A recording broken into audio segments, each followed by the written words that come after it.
In Winnipeg. I do not live in Portage-Lisgar riding. I live about 4 miles from Oak Bluff, which is on the eastern edge of the riding. I have a mother-in-law whose father was born in Gretna, who was actually an old tester with the church in Gretna. So I have ties to the community on a lengthy basis that way, but southern Manitoba is also an area that my wife and I spend a lot of time in traveling. So I hope that you also understand that I have committed. Anyone heard my interview on Portage Online the day after the election call, was that I committed to be in the riding, visiting with the communities in the riding for an opportunity for those people to get to know me, and more importantly for me to have an opportunity to get to know better the people in the riding and what the issues and concerns are that they're facing. This election is a very unique election. There hasn't been one in my lifetime, certainly, that has meant as much and potentially has been as important as this one is. And that's because of the threat that we have that's been placed from the United States south of the border. What was our longtime ally, our longtime defender, has chosen to take and call us, our Prime Minister, the governor of the 51st state of the United States. Those comments have never been walked back. And it was those comments and what has happened since the inauguration in the South that I literally became afraid for my children and my grandchildren in this country. I am the son of immigrant parents who immigrated to Canada after the Second World War. My mother spent 2 years as a child in a refugee camp. I had the fortunate experience of having all of my grandparents with me. They immigrated as well. So I've heard some of the stories, the ones that they were willing to talk about, of what life was like in Europe during the Second World War. That's why I'm so fearful of what's happening here. So this leadership, this election isn't about Brandon or Kevin or Janine. It's not about us, really. Primarily, this election is about who is the best person to lead us, to lead Canada against Donald Trump and what he is trying to do to this country. And in my view, the reason that I got off the couch and stopped yelling at the TV was I felt it was just far too important to not get up and at least have the opportunity to counter some of the talk that is out there. I wanted people to be aware of how important the issues are in what the United States is potentially doing to us as well as other countries in the world. So I joined this battle from being retired. I believe that Mr. Carney is the only person, based on his experience, former governor of the Bank of Canada, former governor of the Bank of England, recommended by the Prime Minister who hired him to the Bank of England, to England to be the bank of governor there. He is one individual who has the training in economics. He understands things in such a way from a financial perspective that I have not seen in any other prime minister that I can find in the history of this country. And I'll give you an example of that as we go along. Mr. Carney, based on the roles that he's had, has a Rolodex where he probably knows and has had conversations with every world leader. If a crisis comes up, he can pick up the phone and he can speak with those people. He knows who they are, they know who he is, how he thinks, and what he's capable of.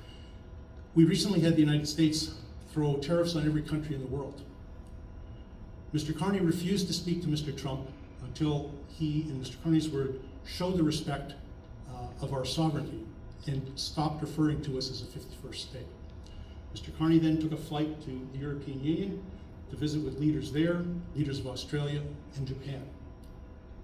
When the tariffs hit, there was something that was put into process where treasury bills of the United States, which all of the major countries hold, essentially US debt, were starting to be sold off, which caused the stock markets to go down. It also caused the US dollar to go down. The next day, the tariffs came off. There isn't anyone that I know that had the level of sophistication to understand how to do that and how much impact it would have on the United States. Mr. Carney was able to use financial leverage to hold a country 10 times our size at bay, and will continue to do so with the cooperation of the other countries. It is his financial expertise where he will leverage the resources, the limited resources of the government, to not spend money, but invest money. The example that he's used is that when you buy a house, you're investing in the house. The house goes up in value over time. But you do have things like electrical bills, gas bills, water bills, those are operating expenses.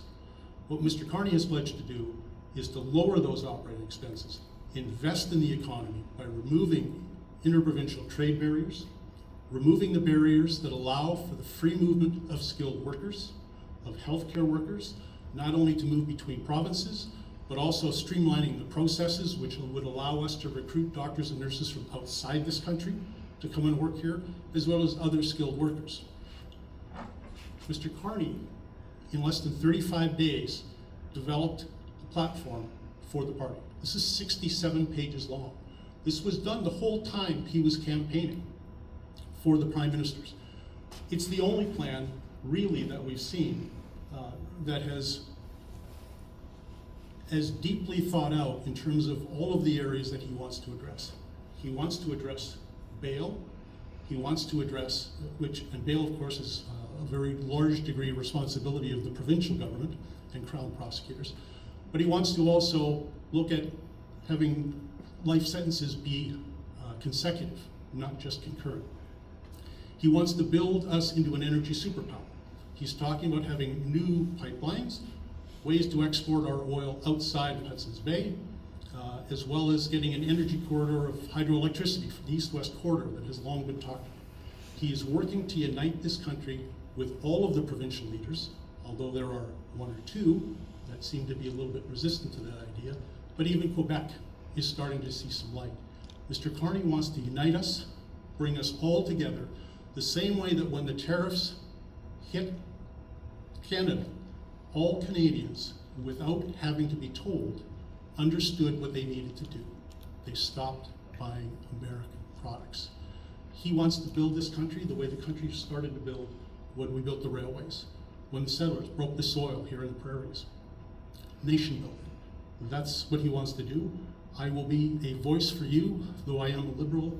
I speak for Portage-Lisgar if you send me there, and that's who I will proudly represent. And I thank you for this time and opportunity.